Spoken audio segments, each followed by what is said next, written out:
ኢኮኖሚያ የሚለው ቃል ኢኮኖሚክስ ማለት እንደሆነ ታውቃላችሁ?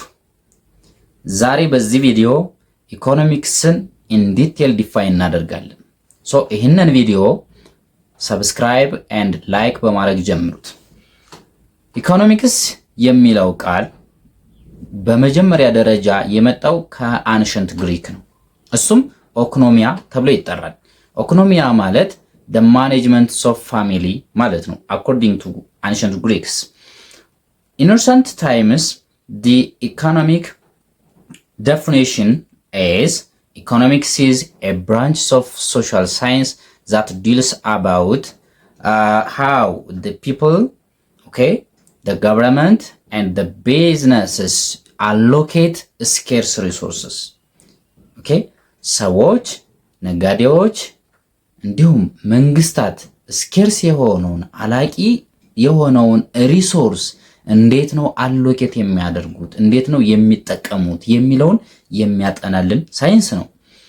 Not only this, another definition, economics is a branch of social science that studies the efficient use of or the efficient allocations of scarce resources to fulfill the maximum needs of the people or the society.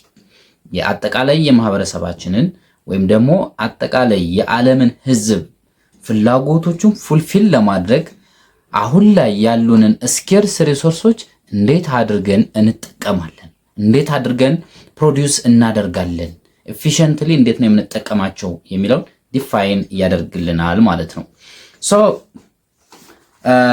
ኢኮኖሚክስ doesn't have a complete definition because the science is very recent and it is undergoing improvement ላይ ያለ ነው ማለት ነው። ቋሚ የሆነ ዴፊኒሽን የለውም ማለት ነው።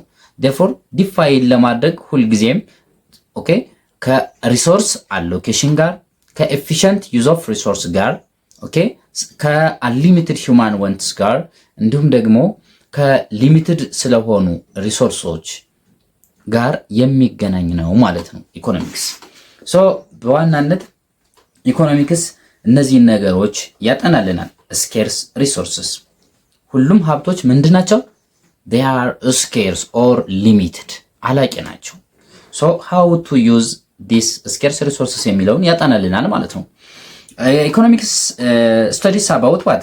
allocations of resources, how we allocate resources፣ እንዴት ነው ያሉንን ሪሶርሶች አሎኬት የምናደርገው። እንዲሁም unlimited human wants፣ ገደብ አልባ የሆነ የሰው ልጅ ፍላጎት አለ፣ ስለሱም ያጠናልናል ማለት ነው።